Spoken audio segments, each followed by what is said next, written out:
Assalamualaikum warahmatullahi wabarakatuh.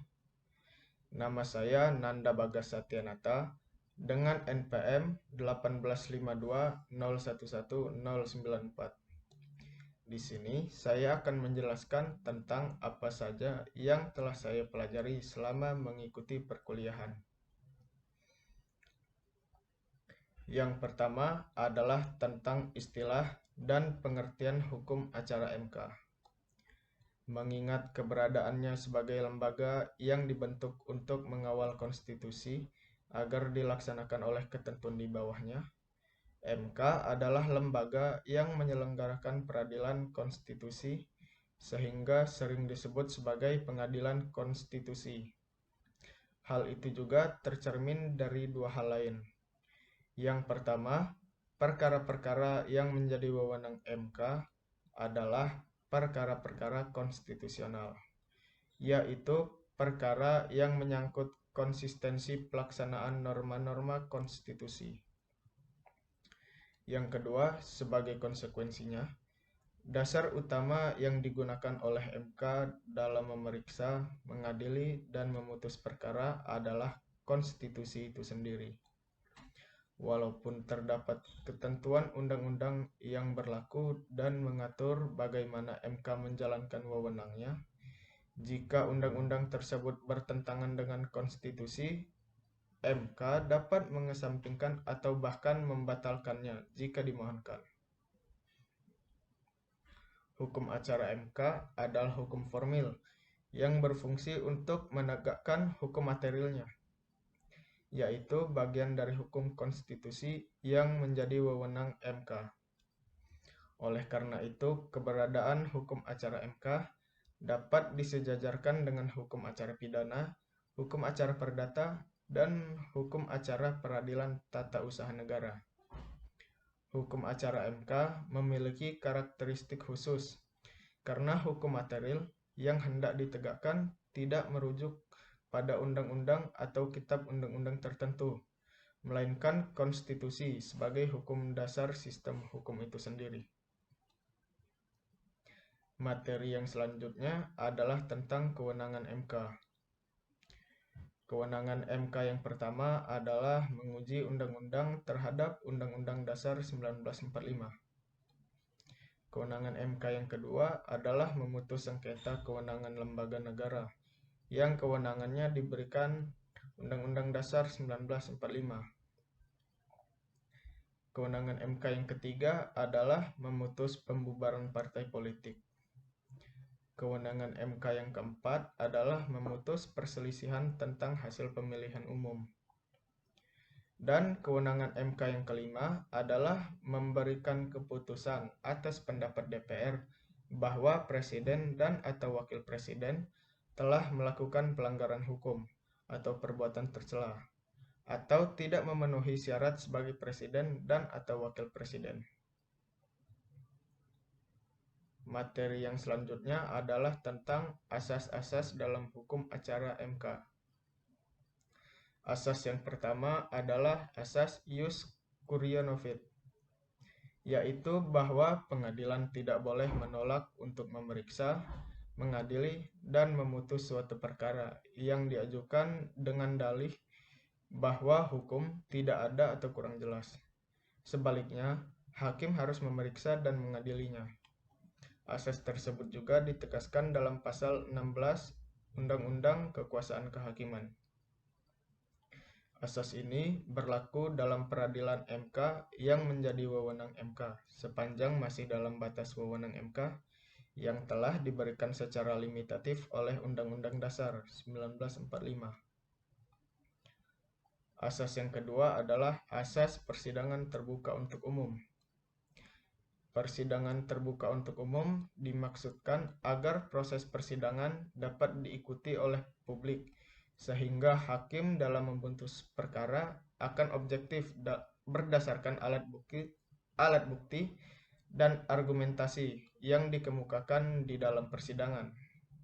Melalui persidangan yang terbuka untuk umum, publik juga dapat menilai dan pada akhirnya menerima putusan hakim. Asas yang ketiga adalah asas independen dan imparsial. Untuk dapat memeriksa dan mengadili suatu perkara secara objektif, serta memutus dengan adil, hakim dan lembaga peradilan harus independen, dalam arti tidak dapat diintervensi oleh lembaga dan kepentingan apapun, serta tidak memihak kepada salah satu pihak yang berperkara atau imparsial. Asas yang selanjutnya adalah asas peradilan dilaksanakan secara cepat, sederhana, dan biaya ringan. Prinsip ini sangat terkait dengan upaya mewujudkan salah satu unsur negara hukum, yaitu equality before the law.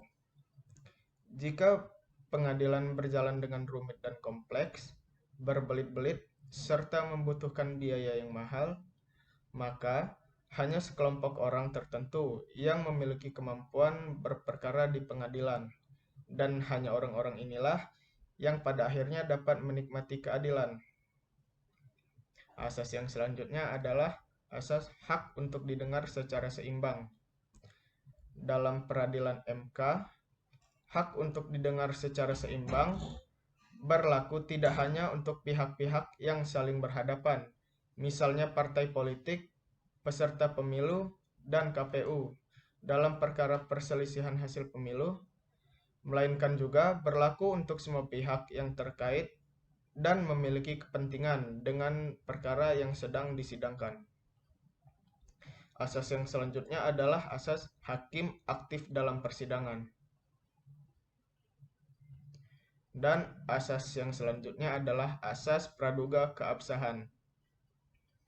Berdasarkan asas ini, semua tindakan penguasa, baik berupa produk hukum maupun tindakan konkret, harus dianggap sah sampai ada pembatalan.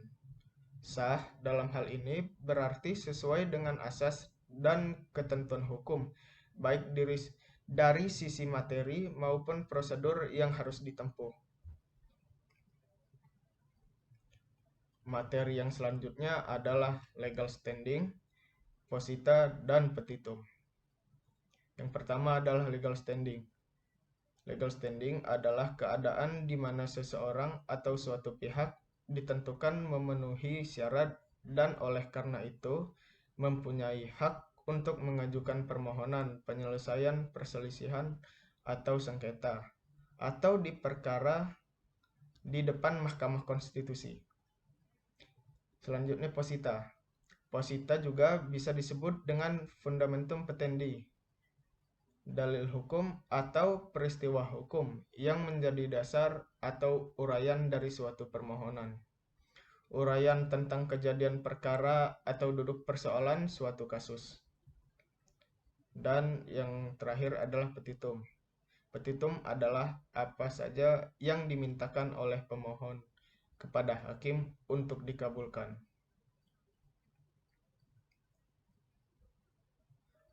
Dan yang selanjutnya saya akan menjawab dua pertanyaan yang telah diberikan. Pertanyaan pertama adalah tentang kelemahan dan kelebihan argumentasi hukum dalam permohonan yang kelompok saya susun. Yang pertama adalah kelebihan.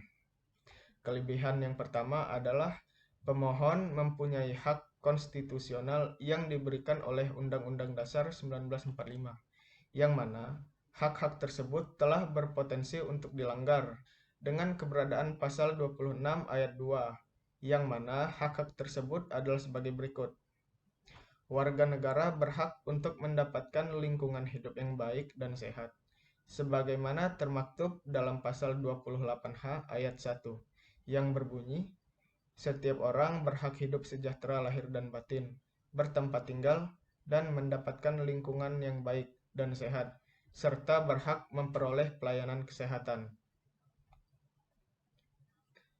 Yang kedua adalah pemohon 1 sampai dengan 8 sebagai warga negara Indonesia merasa hak konstitusionalnya untuk mendapatkan kepastian hukum dan memperoleh kesempatan untuk ikut serta dalam proses penerbitan AMDAL, terlebih lagi bagi pemerhati lingkungan telah dilanggar. Yang ketiga, bahwa dengan adanya ketentuan pasal akuo, para pemohon merasakan adanya keresahan masyarakat terhadap kesewenangan pemerintah untuk mengatur secara bebas terhadap proses pembuatan perizinan AMDAL, yang mana tidak ada keterlibatan langsung dari pemerhati lingkungan, sehingga dimungkinkan untuk terjadinya penerbitan perizinan AMDAL yang tidak resmi atau ilegal. Yang keempat, secara bersama-sama, para pemohon mengalami kerugian konstitusional atas berlakunya pasal tersebut. Karena dengan berlakunya pasal tersebut, memberikan kewenangan bagi pemerintah untuk sewaktu-waktu menyusun dokumen AMDAL tersebut. Atas dasar tersebut, pemohon mengajukan judicial review. Yang kelima adalah para pemohon yang berstatus sebagai mahasiswa merasa perlu dan harus melindungi hak warga negara Indonesia akan kepastian hukum untuk seadil-adilnya dalam penyusunan dokumen AMDAL, melibatkan pemerhati lingkungan hidup dan para pakar lain untuk terwujudnya dokumen perizinan AMDAL sebagaimana mestinya. Yang selanjutnya adalah kelemahan kelompok kami. Kelemahan dalam permohonan yang kelompok kami ajukan adalah, menurut saya, yang pertama, kelompok kami masih kurang dalam penulisan posita. Kemudian, alasan yang kami ajukan masih belum kuat. Karena yang kami tuliskan dalam penyusunan AMDAL, dalam kata pemerhati lingkungan hidup, kami tidak jelaskan mengapa pemerhati lingkungan hidup sangat dibutuhkan dalam AMDAL itu. Alasan permohonan kami juga kurang kuat, karena kami kurang menuliskan alasan lain yang menjadi landasan hukum permohonan tersebut. Pada poin kedua, terdapat kelemahan yang dikatakan kelompok penguji untuk pasal yang bertentangan dengan Undang-Undang Dasar ini. Menurut mereka, tidak ada sangkut pautnya, justru merealisasikan serta mengindahkan pasal 28H Undang-Undang Dasar 1945.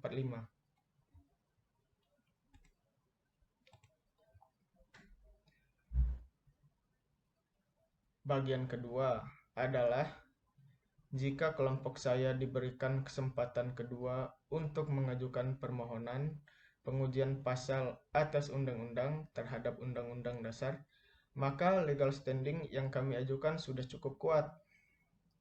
Yang pertama adalah pengakuan hak setiap warga negara Indonesia untuk mengajukan permohonan pengujian undang-undang terhadap Undang-Undang Dasar Negara Republik Indonesia merupakan salah satu indikator perkembangan ketatanegaraan yang positif, merefleksikan adanya kemajuan bagi penguatan prinsip negara hukum.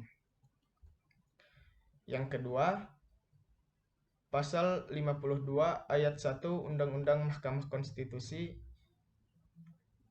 yang berbunyi, pemohon adalah pihak yang menganggap hak dan atau kewenangan konstitusionalnya dirugikan oleh berlakunya undang-undang, yaitu perorangan warga negara, kesatuan masyarakat hukum adat sepanjang masih hidup dan sesuai dengan perkembangan masyarakat dan prinsip negara kesatuan Republik Indonesia yang diatur dalam undang-undang, badan hukum publik atau privat, dan lembaga negara.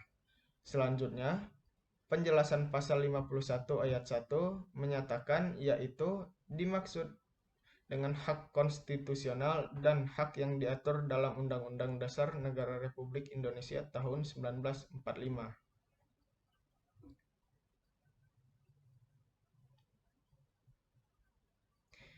Yang selanjutnya adalah bahwa pemohon adalah perorangan warga negara Indonesia yang dibuktikan dengan identitas yang hak-hak konstitusionalnya telah dilanggar oleh keberadaan pasal 26 ayat 2 paragraf 3 tentang persetujuan lingkungan pada Undang-Undang Nomor 11 Tahun 2010 tentang Cipta Kerja. Seharusnya lebih mengedepankan lingkungan hidup daripada hal lainnya, guna menciptakan AMDAL yang baik bagi ekosistem.